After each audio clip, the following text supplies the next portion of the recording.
So Todd, 10 years of Investigates. I can't believe it's been 10 years already. It's just amazing. Well, you know, it was the only show of its kind, the only investigative Indigenous show on television, and you were the face for a lot of those years. Well, I hope that didn't bring the ratings down. That's all I've got to say. It's just like such a Todd thing to say. But you had said, like, we were talking a few days ago, and you'd said, like, that you never thought that you'd be in television. Why not? Well, no, because I was just too shy. I was painfully shy to begin with. So being on television, having people stare at me, forget about it. But it happened. Mm-hmm. I went to university to become a history professor, to just go into the dark archives and never see the light of day, basically. And I was worried about actually the teaching part of it, standing in front of a class and giving a lecture. So television wasn't something that was ever on my radar. So, you know, it's funny because I also did history, and I love being in the dark archives, and I'm also a shy person. But, like, how did you get from that career path into journalism? Oh, well, I'll try and make this as short as possible. But at the time, I'd been freelance writing articles for an Aboriginal newspaper. My first marriage fell apart at that time, and I needed a full-time job. So I asked the editor, hey, I need a full-time job. So for $8 an hour, he gave me a full-time job. And that's how I got into it. But there was no formal training. He didn't give me much training. In fact, a couple of months after I got the job, he left, and I became the editor of this Indigenous newspaper. So really, I didn't know what the heck I was doing. Well, you know, most people at APTN, like, I think I was one of the few people who ever went to get a journalism degree, but not just at APTN. Most Indigenous people do fall into journalism. So, I mean, how did you learn the ropes? That's a good question. Just basically by imitation, I would say, seeing what other people did, at least from a video journalist, because it wasn't, I'd say about a year after I started at APTN, I became a video journalist, and they shipped me out to Vancouver. Yeah. And I was by myself, basically, so you just see what other people do and you try and imitate it. I certainly haven't had any formal training except for our training weeks. And between the training weeks and imitation and learning through osmosis, that's about it, but no formal journalism training, and sometimes I wish I'd had. Well, you know, let's go back to that, because we're talking about training weeks. It's like a little insider baseball. A lot of people don't know this. When Dan David, the original director of News and Current Affairs, was setting up APTN, it was so hard to find any Indigenous people who had ever worked in television, much less television news, that he did set up these weeks. And he would fly everybody out to Winnipeg, right? That's right. And it's still, to this day, I think, so few Indigenous people get into not only journalism, but every profession, except maybe for lawyers, I think, because it's difficult even to this day to get quality Indigenous people to work at APTN. I know that's why a lot of our interns end up getting jobs here. Mm-hmm. Mm-hmm. And then, like, those early days of APTN, when you started, do you have any memories? Like, I always think, like, it's kind of fun because it was a little crazy. To say the least, because as I said earlier, I didn't want to be in television, and I was hired actually as a writer-researcher. And the first week I was there, I did a television story, and I didn't know what the heck I was doing. Just go out, interview these guys. These were these guys who every day they're kind of developmentally challenged, and they'd be in a ditch, Sagging First Nation, just north of Winnipeg, and they'd wave. They wave at cars going past, and that was the story. But it was popular enough. I remember this first story in the first week that CTV picked it up and aired it, CTV Winnipeg. So it was really learning on the fly, and there's probably something that we can't do anymore at APTN, because we only aired once a week. Right. We recorded it, I think, on a Friday, and it aired on a Sunday. So you could really learn as the network grew, as the news department grew, you could learn as it went along. I think we're at the point now, you really got to hit the ground running in a way that you didn't have to do back in those days. You could kind of sit back and kind of learn as you went along. It's true. You could take a week to do a story. You could take a week to research a story. We had that kind of time, except when you went out in Vancouver, and then you're a VJ. And for people who don't know, like, I mean, you had to shoot all your own stuff edit all your own stuff, write all your own stuff, put it together, ship it back to Winnipeg, and you have to do it all by this like crazy early deadline. That's true, though. I mean, at the very earliest, this is how, back in the days before digital, we'd actually, I'd do a paper edit, put the paper edit in a FedEx box with the tapes and ship it back to Winnipeg, and would actually get assembled there. It was later on we got an Avid and we got nonlinear editing out in a bureau.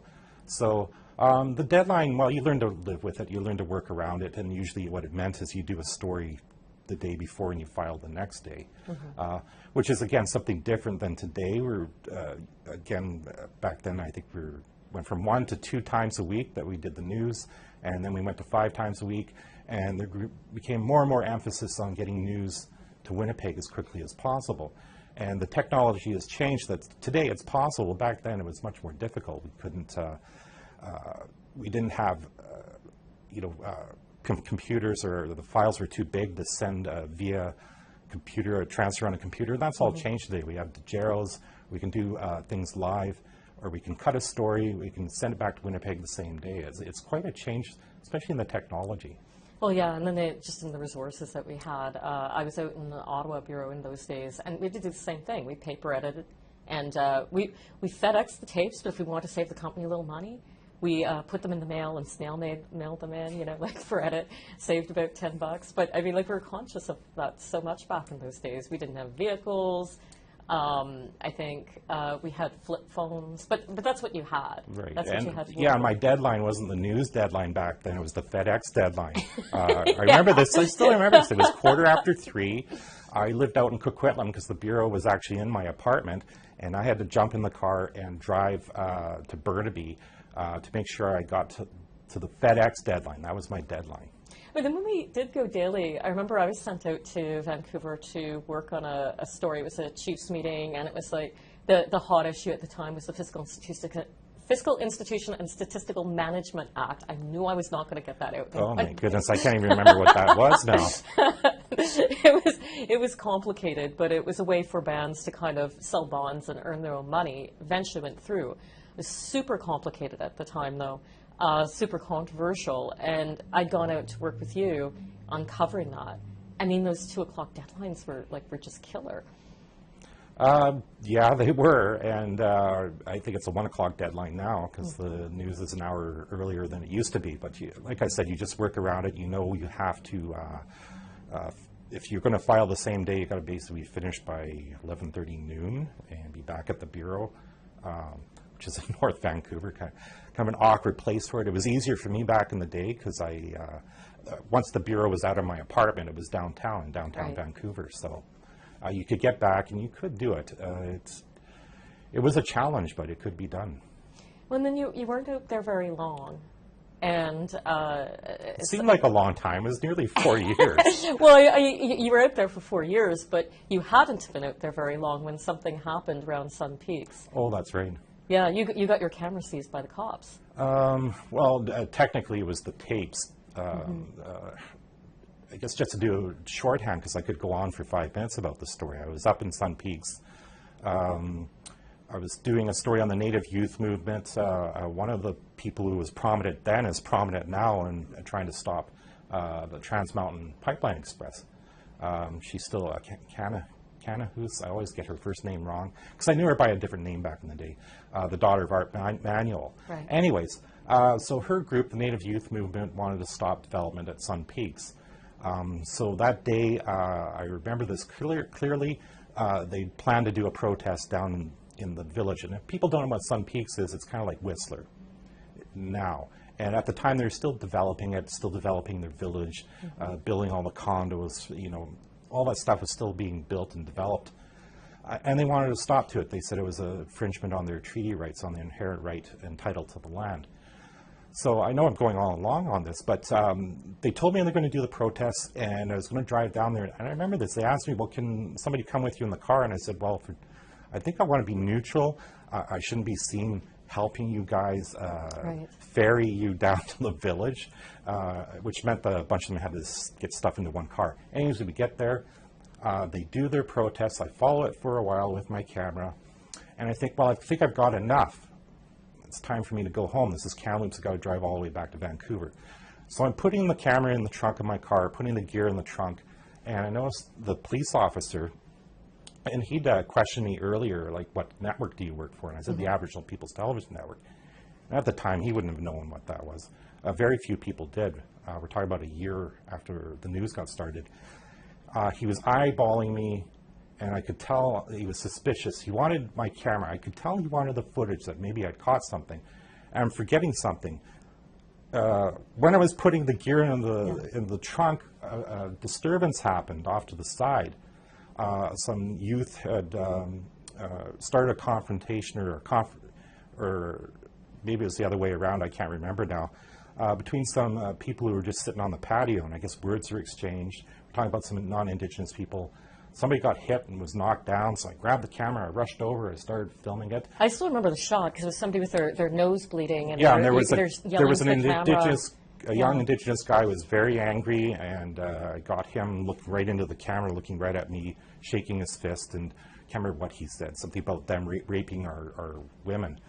Anyways, so I go back, put the camera back in. That's when I noticed the police officer looking at me. I thought, I think he's going to want what I just shot. So I phoned up our news director at the time, Dan David, and he tells me, because I wasn't sure, I didn't have journalism training, so I asked Dan, if he asked me, do I give up the tapes? And he said, no. That's right. So I drive off, we drive for a while, and he pulls me over, the police officer, and he wants the tapes. And I said no, based on Dan David's advice. I said no. And he insists, kind of threatens me that, well, I'll be arrested if this doesn't happen. I still said no. You know, really, I was kind of nervous. I had never been in trouble with the police before. I was wondering, geez, will I spend a night in jail over this? I didn't think that that could happen in Canada. To make a long story short, he didn't arrest me, but they confiscated the car, drove it, towed it all the way back to Kamloops. I had to spend an extra couple of nights in Kamloops because they had to get a judge or a justice to get a search warrant to force me to open up the trunk to give them the tapes. Yeah, and I mean, like, that comes down to that whole question about neutrality of the press. And you kind of alluded to it, like, people were like, well, can we give you a ride? Can we? And you're like, no, I have to be neutral. But then the other side is when police want to seize journalists' tapes, the issue there is that we can't be seen as an arm of the law. We can't be seen as people who are going out and gathering footage secretly for police. Exactly, and it's so funny. I mean, I remember Ms. Manuel told me this later on. They drove past while I was pulled over and looking and seeing this. But I think it gives us some credibility that we, some cred at the time that we didn't give up the tapes and we're risking to be pulled over by the police rather than give up the tapes. It was one of those moments where, like you said, APTN wasn't very well known, but in the journalist community, it did give us some credit. Like, for the first time, I think people started to see us as a serious newsroom because they weren't sure if we were going to be advocates or if we were going to do real journalism. And that was like just one of those turning points. But speaking of turning points, you moved back to Winnipeg. You became the host of Investigates. Well, actually, it was a longer journey than that. I maybe skipped over. Yeah, you were host of news first. I hosted the news first, and I didn't really want to do it again. I'm quite shy.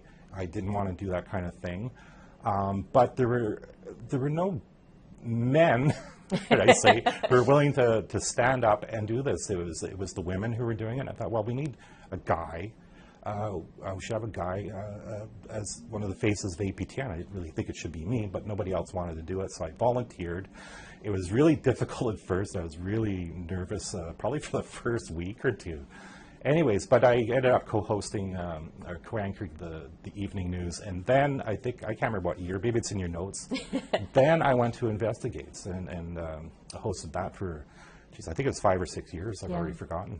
Yeah, and you were a producer, and how did the show change over that time while you were there? Well, at the time when I came aboard, they really didn't have a television person. I remember it was a couple of, it was our former anchor, Michael Hutchinson, was on there. Our current co-anchor, Melissa Ridgen, was on there. But they didn't have a television background. So I brought kind of a visual element to visual storytelling to the show, which had been kind of really wasn't very good with its visuals at that point. Did some great work, but visually it wasn't very appealing. So certainly with the first story I did for him, it was certainly a change. Like I did a lot of effort in how it looked and how it sounded, as opposed in addition to the content of it. So we should talk a little bit about the story. We're playing these stories. They're retrospectives. They're great pieces that aired on Investigates that we're visiting back. Bell of Batoche. What a story. I'd never heard of this before you told me. So there's this whole mystery about this bell. That's right. And I'd done a 3-part story for news. And it was the first story I did for Investigates. I actually started working on it before I was officially part of Investigates, when it was still part of the news. And yeah, it was quite the story. I mean, I guess, again, briefly, I don't want to go on and on like I did with the previous story at Sun Peaks. But there was this bell in Batoche. It was taken as war booty. It ended up in a Legion in Millbrook, Ontario, not far from here, just a few hours' drive from Ottawa. And one night it went missing. And it was, I think, a week. And it's a sacred object to the Métis. Well, it was. It was, I guess, a symbol of the defeat of the Métis, certainly at the hands of people from Ontario.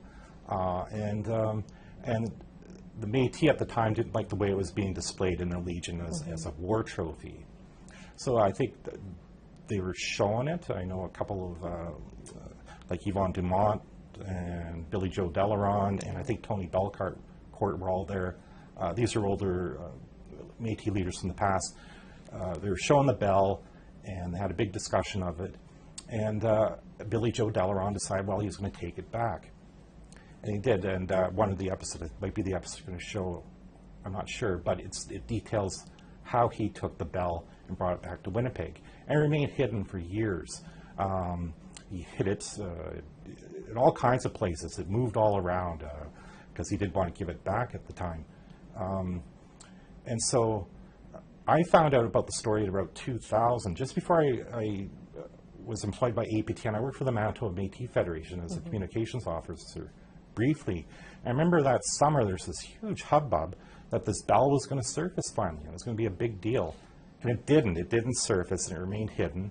And I thought, well, because at the time when we knew who had it, it was an open secret. Billy Joe Delarond had it, but he denied it and denied it, and so we decided the first story for Investigates would be about this bell, and I actually traveled up and did a famous interview with Billy Joe Delarond up at Pine Creek First Nation. He denied it, right? And I knocked on his door and asked if he wanted to do an interview. I was expecting him to slam the door in my face, but he didn't. To his credit, he got out and did a big long interview. I asked him, do you have the Bell of Batoche? He said no. He denied it at the time. But he says I didn't ask the right question, right? He didn't have it, but he knew where it was. So if I'd asked him, well, can you bring me to where the Bell of Batoche is? He says he would have brought me. Well, who knows if that would have happened. But I mean, as we know, a lot of history has happened with this bell since then. Yeah, they think it's not the Bell of Batoche now. They think it's the Bell of Frog Lake, is it? Well, great celebrity. It resurfaced, and we got the exclusive interview with Billy Joe Delarond, and it surfaced at Batoche, 4 or 5 years ago. Of course, the CBC did a long documentary on it, which its aim was to disprove that this was the Bell of Batoche. It was a different bell, and Bell of Batoche may have melted in a fire. We don't really know for sure. The documentary raised a lot of questions that I think haven't really been answered to this day. But there is certainly a Manitoba Métis Federation came out publicly and said, no, this isn't the Bell of Batoche. But to this day, I mean, Billy Joe Delarond still believes it is. I ran into him in July, back when the AFN election was happening. He was there, and we ran into each other, and he says he still insists it's the Bell of Batoche, it's the right bell, and he's going to write a book on it. That's the latest I can tell you about that. Oh, fantastic. Well, Todd, I want to thank you so much for talking to me today. Oh, no problem.